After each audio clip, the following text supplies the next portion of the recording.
Hello and welcome to the first episode of RuneScape Classic Revisited. It's been a long time since I played this game. As you might have seen in the intro, I have a Legends cape, so that means that, if we examine, it shows that I am a member of the Legends Guild.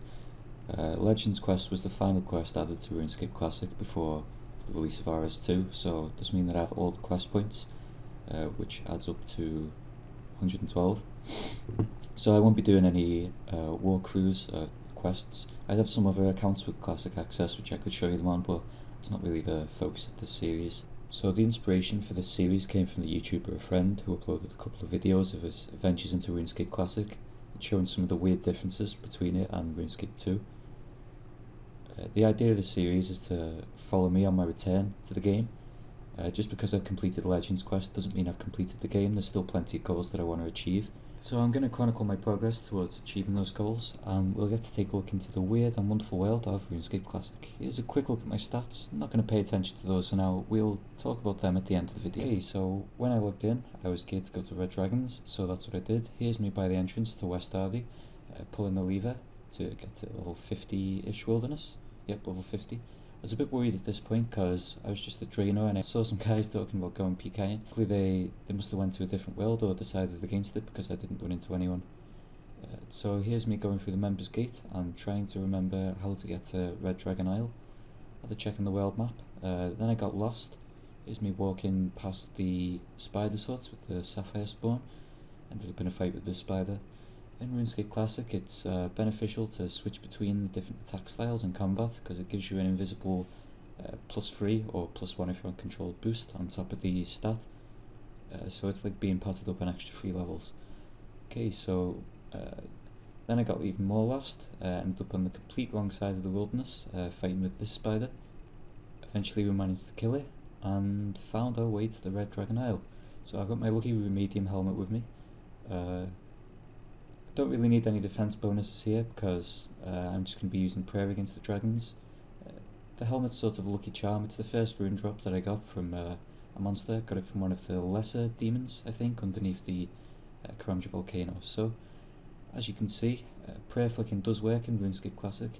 It seems like there's barely any latency in the game, so it's probably because there's barely anyone on. So it's quite easy. It seems like it changes the prayers more instantly if you click on them than in the newer games. Okay, so fast forwarding to the end of the fight, bringing out the professional prayer flicking techniques to get the attack prayer on as well. Praying at this point that my first drop's going to be a shield half. Red dragons can drop them, but it wasn't. It was blood runes. So this is a pretty good training spot if you want to come and get some prayer XP. It's got a good advantage over blue dragons because blue dragons are heavily botted, but you never get any bots here in the wilderness at Red Dragons. Okay, so here we are on our way to the Legends Guild to train magic. That's Shadow Warriors, which live in the basement. They have a chance to drop the left shield half needed to make the Dragon Square shield, which is the most valuable item in RuneScape Classic, of course with the exception of rare items such as party hats. You might be wondering, if I'm going to train magic, why am I wearing metal armour? You can see I've got rune, plate legs, chain body, kite and dragon medium helm on. And the reason is that in RuneScape Classic, metal armour does not give a negative mage attack bonus. The equipment stats are sort of simpler in RuneScape Classic. So you can see we've got armour rating, weapon aim, which is melee attack bonuses, weapon power, which is strength bonus, magic, which is magic attack bonus, and prayer is the same. There is no negative magic bonus for wearing rune or dragon armour, or in fact any metal armour.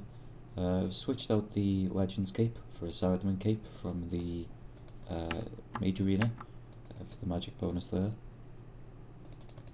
I can actually get positive magic bonus from the chest legs and helmet slots if I wear wizard hat, wizard robe top and samurai robe bottoms, but these guys that I'm about to train on are level 64, so they can hit reasonably well. I'm just trying to take a good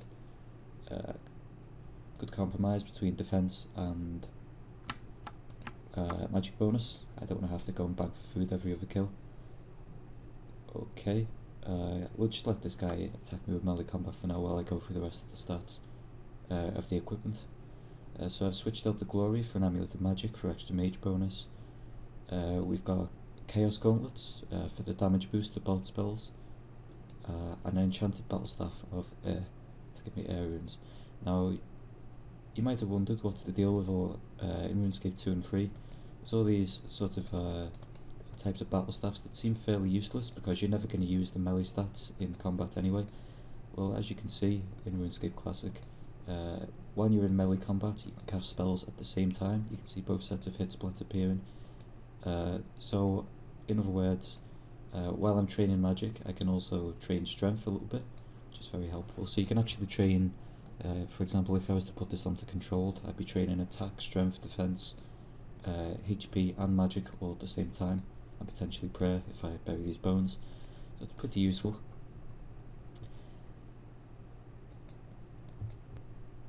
Lovely heavy spear drop there. I've been collecting those. In possibly the second episode I'm going to do a feature on ranged and how it's different from in the newer games. Ranged is really weird in RuneScape Classic, and we'll see why in the next episode. Okay, now I've hopped so I can find some other players in order to show you something. So there are no multi and single zones in RuneScape Classic. In terms of melee combat, everywhere is single, so you can never pile on other players, and you can never pile on monsters. You'll see after I kill this, if I try to get on one of these guys, Shadow Warriors, if it'll die. We'll talk about this in a second. Okay, so if I try to attack this, it's going to say that I can't reach it, but the difference is that in terms of ranged and melee magic combat, everywhere is multi, so I can just cast spells at this guy's Shadow Warrior. Even while I'm in combat with my own, I can fire spells over there of his. Okay, I'm going to have to run up here. We've just seen one of the other differences of RuneScape Classic with RuneScape 2, is that there are no random events, but in order to prevent botting, they added in a fatigue system, where when you gain experience, you get tired, and you have to sleep in a sleeping bag or a bed before you can continue gaining experience. It's meant to prevent botting because you have to enter a sort of recapture word. But it obviously didn't work because I don't think these guys are going to be too responsive if I try to speak to them. As you can see, these guys drop a fair few herbs, which is really important for me. One of my main goals is to get 78 herb lore, I think it is, to make the highest level potion, which is the Potion of Samarak, I believe. So these are going to be really useful. Herb lore is one of the skills in RuneScape Classic that can take a long time to train. You can buy herbs from other players, but the economy is not massive, because there's probably maybe, I don't know, it's a guess, but maybe 1,000 active players, and you know, they're not all on every day.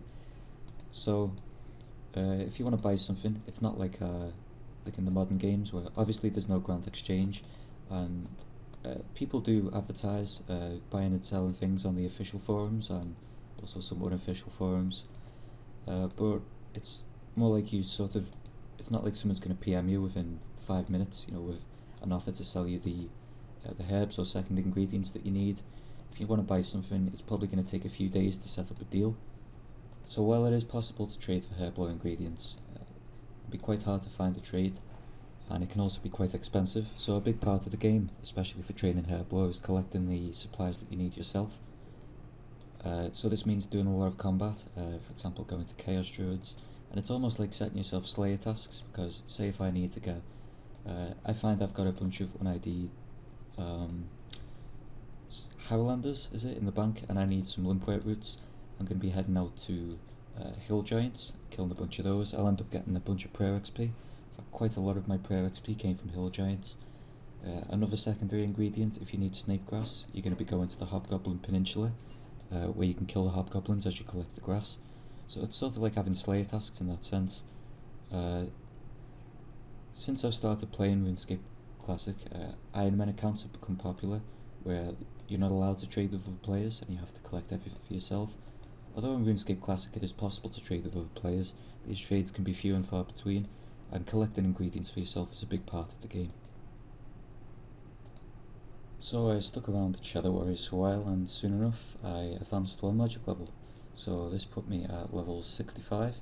Not much new and exciting at level 65. I think we got Water Wave. yeah, water wave.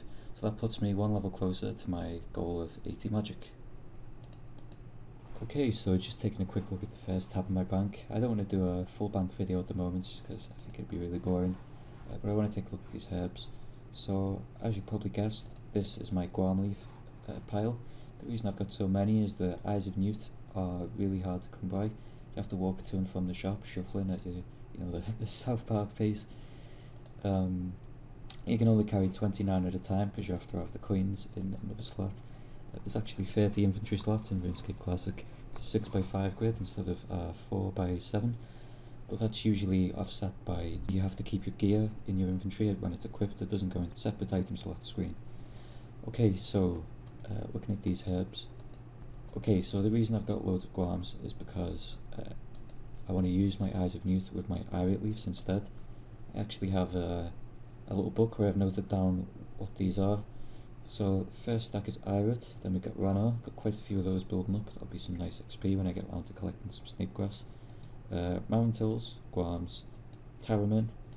I haven't been able to ID these two stacks yet, so I'm not sure what they are. Then we have Howlander, another one I haven't been able to ID, and another one I haven't been able to ID yet.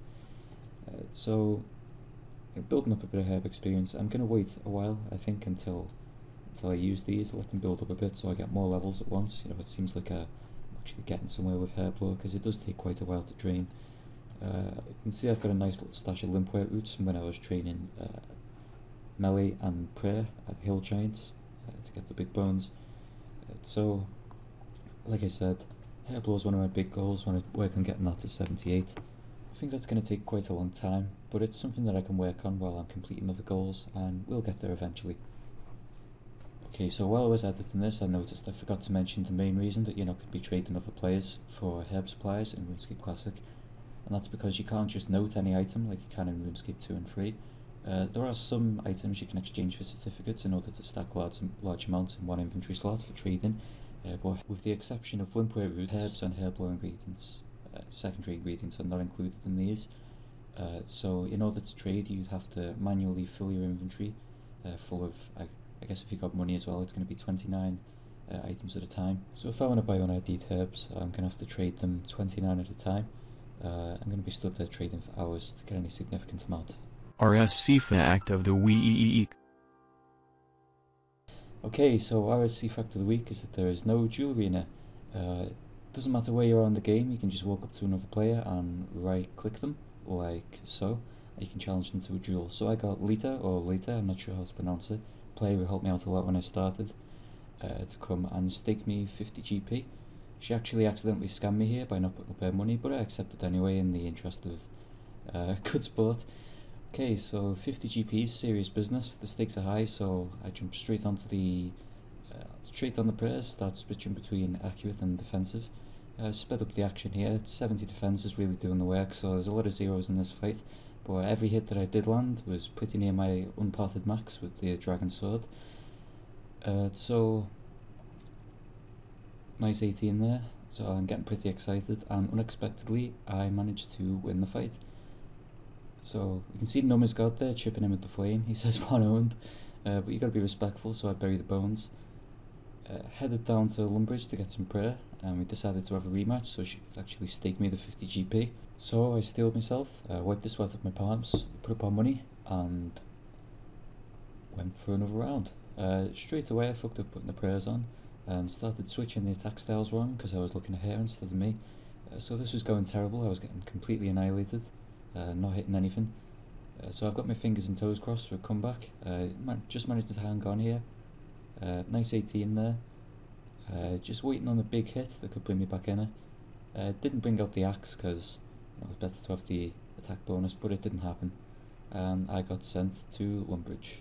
Anyway, good fight to later, even though she did scam me for 50 GP. This has been the RSC fact of the week.